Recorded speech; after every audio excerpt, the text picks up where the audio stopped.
Okay, we've got Kris Sims here. She is our BC director, and she is launching an online calculator. It's pretty fancy. It would show you how much it would cost you to pay a home equity tax when you sell your home. But here's the thing. The politicians, they swear, they promise you, they're looking you in the eye and pleading with you. Please believe them. They would never, ever in 100 years impose a home equity tax. In fact, they talked about it in the last federal election. Here's a clip from the leaders' debate. Mr. Trudeau, Canadians are worried you're going to be taxing their primary home sale. Your advisors have said it. Untrue. Your candidates have said it. It's on page 14 of his policy book. He's introducing a new tax on the sale of homes. Leaders, there will be more opportunity to speak about these issues. Thank you. So, Kris Sims, you heard the Prime Minister. He said, no, it's not true. We will never have a home equity tax. They're not going to do it. But Kris, you've got a whole online calculator so people can budget it out, see what kind of bill a home equity tax could hammer them with if they sell their home. So Kris, are you crying wolf here? The Prime Minister says he's not going to do it. No, not crying wolf. And the Prime Minister says lots of things. I was born in the morning. I wasn't born this morning. So we know that the feds are deep in debt. We're more than $1 trillion in debt. We know that they're sniffing around under the couch cushions looking for more of our money. And we actually have evidence that they're thinking about a home equity tax. CMHC is basically a crown corporation at the federal level that manages mortgages here in Canada. They're spending $250,000 to participate in a study that includes the idea of a home equity tax, or taxing you on the value that is within your house. Lots of folks refer to that as a capital gains tax. So there's that. We know that they're studying that. And during the election, the Liberal Party, led by Prime Minister Justin Trudeau, proposed what they called an anti-flipping tax.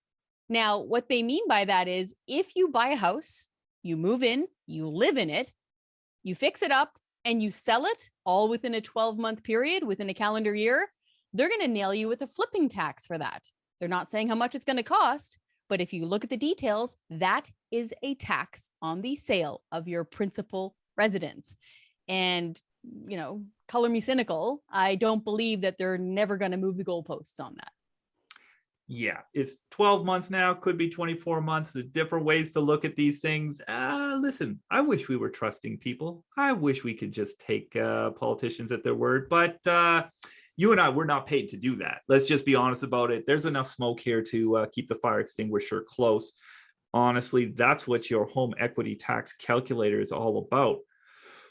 Okay. Let's brace ourselves here. What kind of a bill could we expect to see when we start popping numbers into that home equity tax calculator? A big bill. It actually ranges from about $20,000 to $100,000. Not kidding. So, and that's for, you know, really a typical house. If you take a look at it, say you're in the Toronto or Vancouver area, say you're a family and you have an income of around $75,000. Say you bought your house years back for $500,000, sell it for about 1.2, you're going to be paying within those ranges, depending on what version of the tax you'd wind up paying. Okay. So especially if you're in the Vancouver or Toronto area, the idea of buying a house for $500,000 a few years ago, selling it for over $1 million, that can happen. Housing prices have shot up in a lot of places. But I got to tell you, Simmer, whenever I see a price tag, it's like, well, I don't know, it could be between $20,000 and $100,000. What? How come there's such a big range? Take me through that. That's a huge bill, even at the low end, but $20,000 to $100,000? Explain that. How does that work? Yeah, $20,000 to $100,000, $20,000, you can get a brand new car. Like you can pay a good chunk of tuition for that. That's real dough. And that's on the low end of things. The reason why there's such a big range is because there's 3 different versions that we took a look at with this calculator. Okay. So we can walk through it if you want. So the first version is the American version. United States residents, when they sell their primary residence, the home that they own and live in, they actually do pay a capital gains tax on that sale. We got to point out, though, every year, they're typically allowed to write off their annual interest on their mortgages. So that really cuts into the bottom line when it comes to paying this tax. But going forward, if you take a look at it, Americans pay a capital gains tax on the sale of their home. They have a $500,000 deduction. So no matter what you sell your house for, whatever profit you're making off of it, take 500 grand off the top of that. Okay. And then they apply that profit, whatever is left over, to that person's income tax rate, basically. And the average person, so between the ranges of like $80,000 and $475,000, which is most people, if you're a married couple, you're paying 15% tax on the profit that's left over from that house. That's the American version. So that is the lower end of the scale. Okay.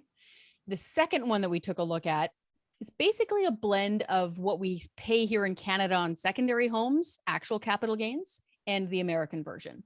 And it's an idea that was thought up by a group called Generation Squeeze. They are a housing advocacy group based out of the University of British Columbia, obviously here in Vancouver. And what they're proposing is kind of a blend. So say you sell your primary residence here in Canada, they'd say the same thing. Take the American version, take $500,000 off of the top, and then apply that to your income here in Canada. And that's a wide range depending on your income bracket. That's why that range is right in the middle. The third one that we took a look at, if you take a look at the calculator, is just straight up capital gains that you already pay if you sell a second home.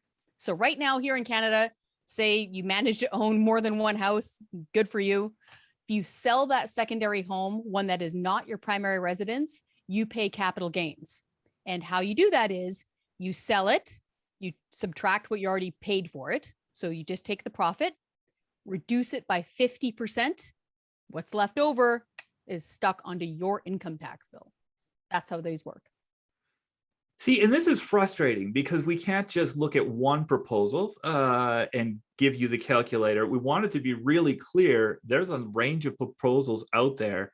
You should look at the low end as well as the high end, see where it lands, because even at the low end, for a lot of folks, particularly in those hot markets in Vancouver and Toronto, bottom line could be 20 grand, upper end could be 100. But listen, I live in Moose Jaw. Nobody's selling a house for $1 million in Moose Jaw. Well, maybe, but that'd be a real swanky pad if you're selling it for that much. Why should I be worried about? There's whole provinces here are probably shrugging, saying, why am I worried about this? Why should folks like me care? Well, you should care because if you go plunk your numbers into that calculator, depending on which version you're looking at, depending on what you bought your house for and what you sold your house for and what your family income is, you could still be paying around $30,000. So you don't have to be trying to tough it out and, sell off a house in Vancouver or Toronto and really get hit in the face with like $100,000 bill. Even in Moose Jaw, you could be hit by this depending on what version you're looking at. And as always, with these taxes and bad ideas, it won't stay in one region, and they won't keep these goalposts where they are. Governments are famous for crying broke, saying they need money, and saying they're just going to start with this little itty bitty tax and then blowing it up. So yeah, again, we can't trust them to leave the goalposts where they are. So yeah, right now it could still affect you in Moose Jaw. And two, it probably wouldn't take them very long to really start affecting you in Moose Jaw if we let them do this. Yeah, that's the thing. One of the simplest ways for them to do that would be to just get rid of the primary residence exemption. Yeah. At that point, almost everybody starts to get hit with a tax. We want to be careful. We've showed a number of different versions, but almost none of them are good news and some are really bad news. Okay, we're going to have a link to the calculator in the show notes. Check it out. Try it out. Let us know if you think there's problems with it. If you have any questions about it, we really, really want feedback on this. But we think it's really important for people to know if people are looking at a policy, they should be really upfront about what the price tag is. This gives you some idea of what those price tags might look like. Simmer, thank you so much for working on this for us. Thank you. Hi, I'm Scott Hennig, President of the Canadian Taxpayers Federation. If you've got another minute, I'd like to ask you to think about the one person you know that would really enjoy listening to this podcast. Do us a favor and do them a favor and send them a quick note to let them know about it. At the Canadian Taxpayers Federation, we believe there is power in numbers. That's why we've worked so hard to build an army of taxpayers who are ready to push back. And we did it because people like you shared our work with that one person that they knew would really appreciate taking part.